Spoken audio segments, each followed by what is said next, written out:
Padmashree Suresh, a globally recognized technology leader who has created her name by her breakthrough technology ideas, strategies, frameworks. She's been known to create breakthrough technology strategies and spoken in various forums across the world. My pleasure to present Padmashree in this special podcast where she shares her insights about how she has become one of the top technology leaders in the world. It's a pleasure to present Padmashree in this C-suite conversation. Listen in, learn, and take some snippets, take some action to reach the top as well.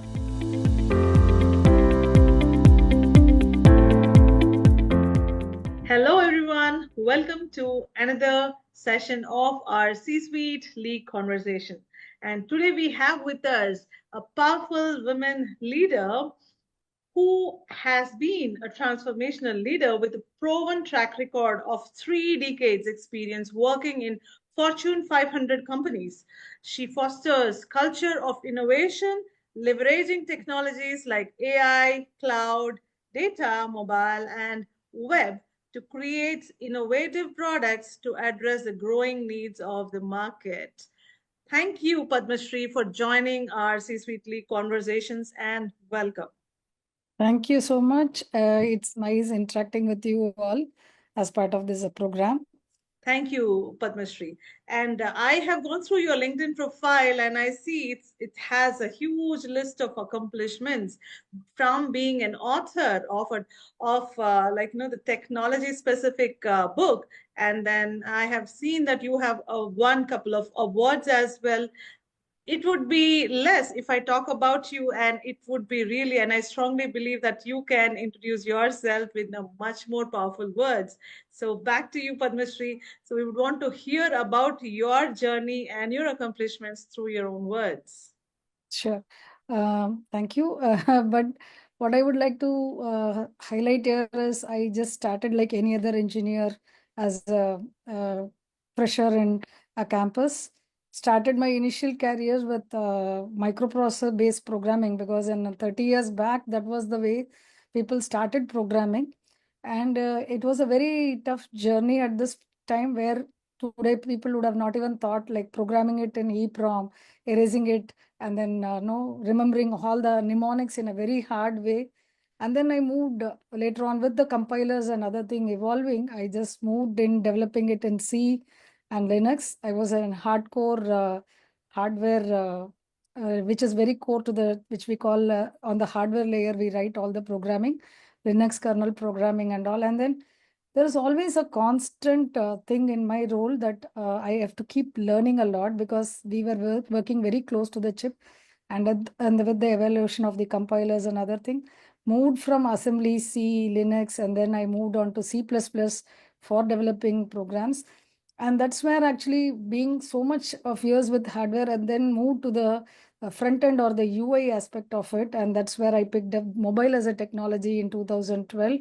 So then I developed applications in mobile, web applications. And then what happened is later on, I thought tomorrow the world is moving towards immersive and immersive technology will be breaking through. So started picking up application, which is like augmented reality, virtual reality, metaverse. So there has always been a continuous learning process and I have embraced, and now I'm embracing generative AI. So that's where it is. And maybe one thing we can always say is learning never ends and we have to adapt. Yeah, I can't agree more on that. But Padmashree, I would say that you have been very humble in putting forward just your technical skills. I have seen like you have won a couple of awards as well. Would you want to throw some light on that? So as part of all these learnings, right, and also here now in the current role that I am playing, I manage practice by myself, and then there is also a scope for bringing in new technologies and innovations into this practice.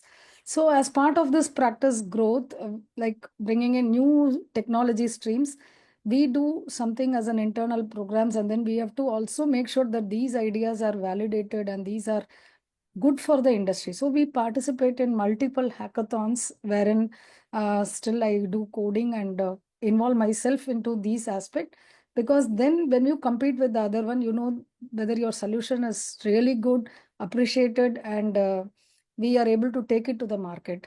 So participate in multiple hackathons and also conferences is to validate your ideas and also to get industrial view as what other people are doing. See, one thing I would always suggest people is learning is one, continue, never lose the habit of learning. Second thing is always keep validating, no, what you learned is relevant to the industry. What you have learned can be really applied to the industries. And as part of the journey, I mean, it was very good that we could come with many innovative solutions, and I was able to make breakthrough in these by winning a lot of awards. More than awards, it's the kind of experience, it's the kind of interactions that you get, and the confidence end of it that you get by developing all these solutions. That's what I would like to put in. And another dimension it will add to you is once you have done it, you gain the confidence to speak for it in a very authoritative way in front of customer, in front of your team.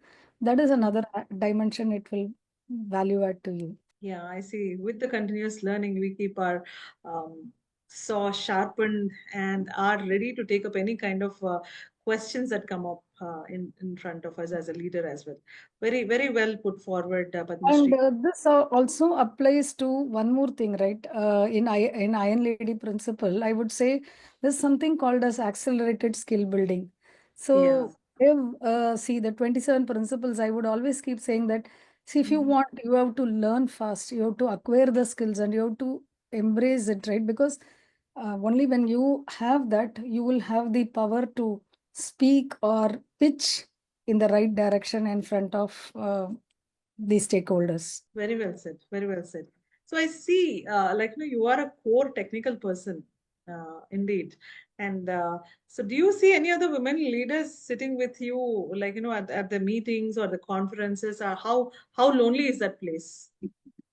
So today, if you look at it, whenever I go to many of the customer meetings or when I go to certain presentations, uh, be with client or within internal organizations, so many of them with customers, maybe from CEO, CTO level, who come where we make a presentation. So I have been always an all lone person. Never right from I've been into such kind of a larger presentation in technical stuff the last 15 or even I would say 20 years. And in this entire journey, the thing is that I've never seen many women leaders. We normally see women leaders in other activities. So suppose there is a HR or a training related or Mhm. employee facing things, we see at least a couple of or two, three women at a senior level. But when it becomes very technical, it's like you're an odd person out. So many a times I have faced this challenge, and I've tried to overcome that by myself by no, making myself rehearse for these questions, making myself prepare for it very well so that uh, I don't have the inhibitions while making the presentations. Indeed, indeed, you are an inspiration to many of us, Padmashree, I would say. I come from a technical background, but now I'm more into leadership. But it puts more, like, your point has added weightage on how important it is to be technical even at the leadership level. Right? Correct. Thanks for bringing this point forward and motivating us in continuous learning and skills. Thank you. And I see that while conversing, you already mentioned that this is one of the challenge that you have seen on the top. There are not many women who are technical, and you yourself push yourself so that you are there and breaking your own bar of reaching to the core of technical as well. So, what are other challenges that you've faced in this journey, and how did you have some of the breakthroughs? So one thing is, see, definitely when you are going on the technology path, right? It's really dominated by the male members because there are many of them who are in this space. And second thing is, if you look at it, in any of the geographies. So some of the geographies like uh, just to take an example, in 2002, 3 and all, I was going to Japan for making a presentation in leading Japanese customers and all. So it's a core technical solution which I was presenting it. So the point is that the whole thing was full of men, and it's like for them to see a woman coming and presenting was a very big surprise, because still in the Asian region, we see women in the areas that I've been telling, as in the training, HR, or official work, but not on the technical stream. So I was like surrounded with so many people putting the most tough questions. And then when you break through, actually, it becomes a very seamless journey. But the first 15, 20 minutes, till you break the barrier and you are able to go all out, it takes that energy. So that's why I keep telling, right? We have to be constantly learning. We should have the passion. And this is one of the crucibles of a leadership also here, I will say, because you have to break the barrier. So many a times for me, what happens is that I keep preparing a lot, and I make sure that I anticipate too many questions. And also sometimes before such large meetings, I make a presentation to the team also, my own team members. I see that you really have great practices for yourself, where you're not competing with the world, you're competing with your own self. And I strongly feel like it needs a huge applause for you being in the place where not many could be, and you are presenting, and you are ensuring that you are not just uh, being just a woman at that place itself is unique, right?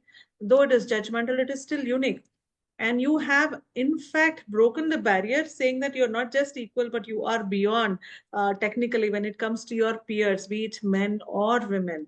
So that's indeed very I'm feeling like really inspired by your steps that you have taken. And I love the way you connected the dots of not just about your learning, and also how you connected it to the Iron Lady, be it talking about the crucibles, or the other principles that you've been following. Correct. While talking about that, can I ask you, how is your routine usually? How do you ensure that you keep your energy levels up and stay break your own barriers? Definitely. See, I joined Iron Lady. I'm with this community now 3 years. Okay, just during the COVID, casually I joined the LEP programs, and then I took the 27 principles.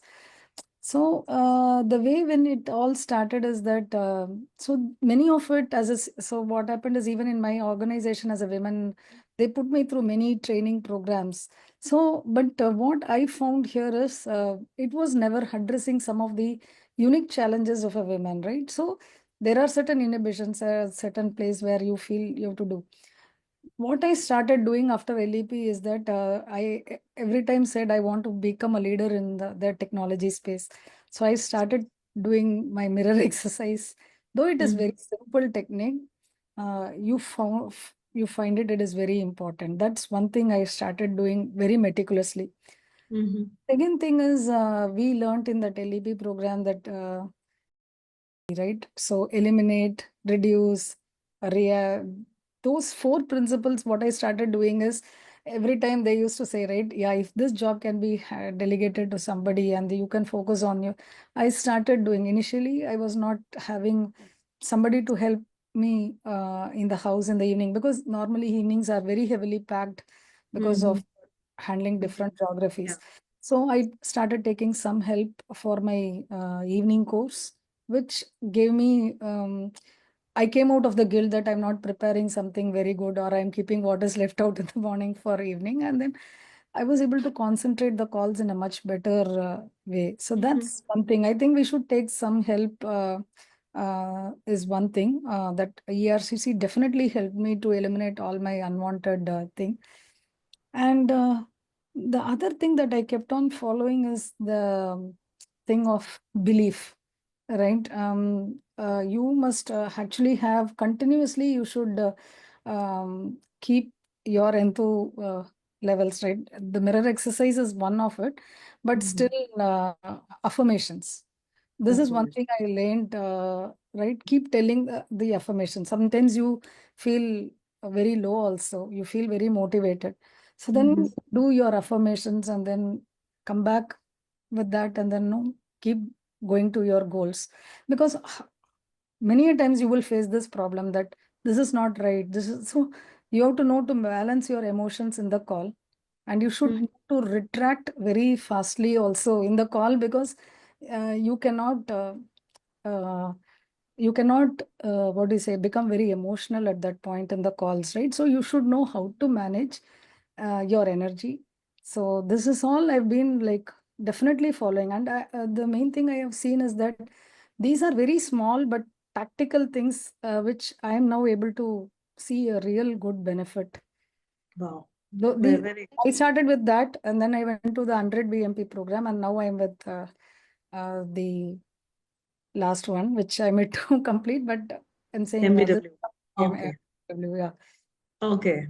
Really, really, I think very, really useful points that you have put forward, Padmashree. As I see, if I have to summarize in crisp, you mentioned about crucibles, you mentioned about a mirror exercise, you mentioned about the affirmations and the ERRC technique. Correct. I mean, you have been using these principles, and over a period of time is what you've seen how beneficial these are, See, and and it of has course, become one part more of your thing is routine. what I've also felt is one more thing is no. So the main thing would be in terms of differentiated brand. Uh, Uh-huh. True. I started breaking through the differentiated brand is because nowadays, if I go for a meeting, I just start my opening notes, and what I have felt is that specifically the way we are getting trained to introduce ourselves in 50 words and other things in Iron Lady program, I also felt that if you want the attention of the audience to you, it's better that when you open the note and when you are conveying the message, that first few minutes is very important. So that's a very important thing, I will say. Like you have to create a differentiated pitch or a brand over there for you to make the audience look towards you. Yeah, got it, got it. Differentiated brand is what grabs the attention of the Correct. listeners for sure. Yeah, Correct. thanks for the reminder on that. And I also realized you have continuously emphasized on the learning aspect, which is one of the principles of Iron Lady as well, but otherwise also how you keep yourself all the time upskilled. Very, very well put forward. Thank you for the point, Padmashree. Um, do you have any mentors around, or like how did, in fact, Iron Lady being part of your life, how did it impact your overall growth in the career? So here, initially during the LEP program, I had Sujita Thomas, who was part of it. So I used to interact with her to take some mentorship at that point. Then after, because the problem is within the own, in this group, because I'm little maybe senior at the Iron Lady community. So with my organizations, I do not find that much of a mentorship happening. But outside, I've taken help of Swarna, Rajesh, more because whenever I have some doubts, I've actually reached out to them through LinkedIn and other thing. And of course, on the personal side, I would say um, maybe my own husband has been encouraging a lot for my career, which is very good. I try to take on the personal side some guidance and support. And the community now, I was slightly an introvert, not posting many things before, but now I'm also trying to take our community help or guidance. So I would say Iron Lady has been a very good mentorship. See, the place where I was lagging is I was trying to do all these things, but I was not knowing. I was not having the direction or a channel, I would say, in which I have to go. So these programs and these connects with the Iron Lady has helped, you know, giving the direction, I would say. Yeah, wonderful point, Padmashree. I think it's a reflection point for many of us to see what has actually helped us and who are the mentors around us and who we can lean on in future as well. We'll definitely try it. I mean, see what I felt is like we all keep trying it. There's no doubt. But it is like somebody or some of these principles, somebody has to reiterate it for you, or Mm-hmm. somebody has to keep telling what is the value. And definitely our community every day or the other, before sleep, I don't say check my WhatsApp that much, but before the day, if I go and see, everybody keep inspiring in the community, which it's like together we are all growing. We keep seeing somebody posting something, somebody which in one way is really inspiring each other or giving some points, I would say. I echo the same for sure. I am also inspired by the accomplishments around. Um, I have seen that you have actually published a book, and in our offline conversation, you also mentioned that you want to publish a second book. So, would you, in short, throw some light on the book? The first one that I published was on generative, because it's like 1 year before the buzzword was generative AI. Everybody suddenly went into that mode of understanding what it is. So, from my industry perspective, that book actually co-authored with my husband only. So, main thing is we thought, okay, for every domain, how do we bring generative AI? Is what we thought, and we published in Amazon. And the objective is not to make a big money or something, but the main thing is that it should reach. And we made a lot of things to our own peers and friends for making it to read. Now the thing is, I'm seeing again, I work in immersive technology as a space. So this is a Mhm. very new area, and a lot of training and other things. There's a huge amount of money people need to invest. And 1 month back, I went to IIT Madras, where I'm representing my organization for Mhm. the immersive thing. So there, actually, while meeting the professors and also the thing, this immersive technology, our India has also got a vision to make immersive technology reach its peak by 2030. So there's Amazing. a lot of innovative activities within IIT Madras they are taking up, and Mhm. there's a huge money which is getting paid for training and also for the people to gain the skill. So that triggered me to start writing it, because this is my area of strength. So at least I can consolidate it and give it at a very affordable, because the moment you give it as free, it doesn't reach have a value. So give it at a very nominal prices for education and students, and then roll it out is the thought process over here. This is on immersive, and it is the other point I want to tell is India themselves are coming up with a standard for Indian metaverse standard. So Mhm. for that also they have called me to be a part of the member, and so along with that, it this book will be like a uh, this book will be like a what do you say, like a small kind of thing giving back to our own students, right? Amazing, amazing. So you have been invited in I mean you have an opportunity or been invited into great forums where you can actually speak up your mind when it comes to the futuristic technologies in emerging technologies. So that's amazing. And your book has been a great supporting tool, which comes as a guidance for them as well, the students that you're going to talk to. Yeah, great story, success stories that you carry with you, Padmashree. One piece of advice that you would want to give to our aspiring women leaders around? So I am still on the journey, but I till I meet the final B hack.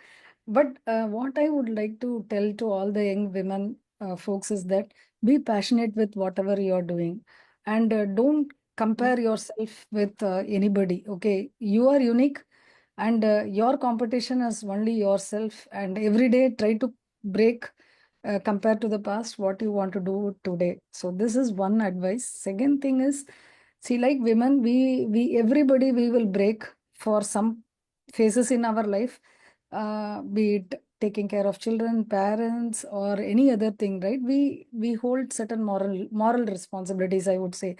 So at that time, let's not think like always like I have to break it and then come under pressure, right? That we didn't achieve. You always try to run a marathon, is rather than always. If you can run a sprint, very good, achieve it, great about it. But 70 to 80% of the women cannot run that sprint. Then my suggestion is run a marathon, keep your passion, work for it every day, and age is just a number. So if you have to achieve it, yes, you will achieve it at any point of time in life. Age is just a number because many people have achieved great things beyond a certain age, like maybe above their 40s, above 50s. See, everybody, that's why I'm saying don't compare with anybody. Do your job with a lot of passion and rigor, and obviously, success will come to you. I love your message, and I don't want to try to interpret and say it out because I will be diluting the message. So, very powerful message that you have given to all of us. And I see that you are a role model and you walk the talk on whatever you have said right now. It's been insightful conversation with you, Padmashree, and looking forward for much more accomplishments at your end and much more motivation and inspiration to all the women leaders ahead in front of us. So thank you for your time And really appreciate this community because it's a very unique one. Not by words, because with my experience, I've gone through several training from the industries. This is very unique, and I would say people should be leveraging these kind of communities and these trainings step by step, because there are many instances as women we will be emotionally very low, and for us to break through, I think Iron Lady principles and the community is really helping us, or it's giving like a moral support. That's what I would just like to conclude here. I agree 100%. Thank you for re-emphasizing on that point, Padmashree. Thank Thanks you. a lot for your presence and time here. Looking Thank you forward so to much much. more conversations. Thank you Best. all. Thank you for all your time and appreciate it.